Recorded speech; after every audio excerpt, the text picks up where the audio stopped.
Hello guys, welcome to our channel. आज हम class 12th के केमिस्ट्री का चैप्टर नंबर 10 बायोमोलिक्यूल का एक्सरसाइज नंबर 10.1 से लेकर 10.4 तक करने जा रहे हैं। अब एक एक करके क्वेश्चन रीड करते हैं और हम एक एक करके उनके आंसर देखेंगे। तो सबसे पहला क्वेश्चन है कि what is a monosaccharide. Monosaccharide क्या होते हैं?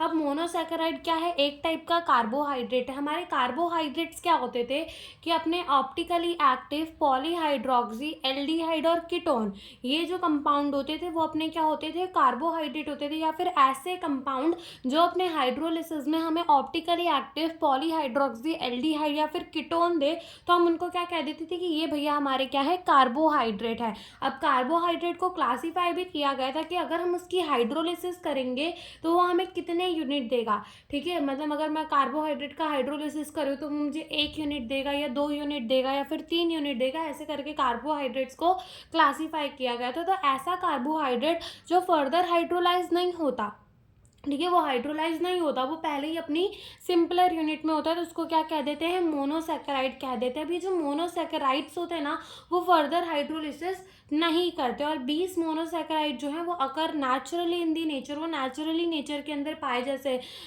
हैं। जैसे कि अपना ग्लूकोज हो गया, वो एक मोनोसेकेराइड है, वो फर्दर हाइड्रोलिसिस कर नहीं सकता, वो और ज़्यादा टूट नहीं सकता। फ्रक्टोज हो गया, ठीक है, वो भी और ज़्यादा टूट नहीं सकता। तो देखो क्या हमारा आंसर आएगा।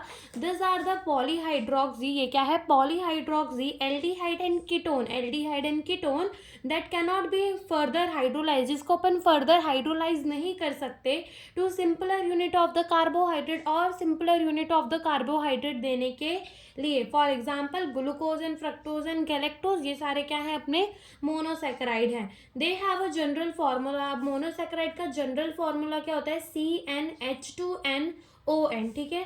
द टोटल 20 मोनोसेकेराइड्स, कितने monosaccharide? 20 monosaccharides are known to exist in the nature. 20 monosaccharide जो है वो नेचर के अंदर एग्जिस्ट करते हैं, ठीक है। अब जब अपने ये जो मोनोसेकेराइड, तो ये हो गया। अब ये सेकंड 10.2 नंबर में क्या पूछ रहा है कि what are the reducing sugar. Reducing sugar क्या होता है? तो ऐसा शुगर जो Tollens reagent and Fehling reagent को रिड्यूस कर दे तो उसको कहते हैं रिड्यूसिंग शुगर, एंड जो रिड्यूस नहीं करता उसको क्या कहते हैं? Non reducing sugar. तो जो रिड्यूस कर देता है Tollens reagent and Fehling reagent को, ये याद रखना कि ऐसा शुगर जो रिड्यूस कर देता है Tollens reagent and Fehling's reagent को, वो क्या अपना होता है? रिड्यूसिंग शुगर होता है, ठीक है। अब अपने जितने भी मोनोसेकेराइड्स होते हैं वो क्या होते हैं? रिड्यूसिंग शुगर होते हैं, ठीक है। तो देखो यहाँ क्या लिखा है? The carbohydrate that reduce tolerance reagent and Fellings reagent are referred to as a reducing sugar। reducing sugar, ठीक है, उसको क्या कह देंगे? reducing sugar कह देंगे।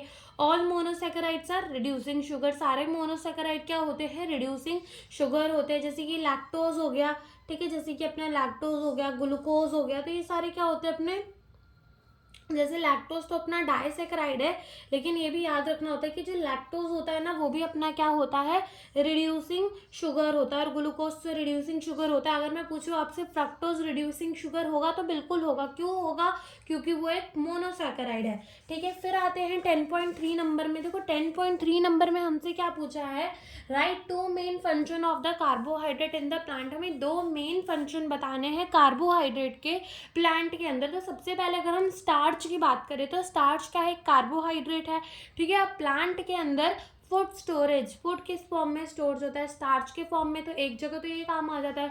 दूसरा आती है बात सेल वॉल की, तो जो सेल वॉल बना होता है प्लांट का, वो भी किसका बना होता है? कार्बोहाइड्रेट्स का ही बना होता है। तो देखो क्या आ जाएगा? The two main function of the carbohydrate are starch is the major food reserve material in the plant and cell wall of the plant is made up of the polysaccharide unit, ठीक है। 10.4 number के अंदर आते हैं। 10.4 number के अंदर हमें क्या बोला है?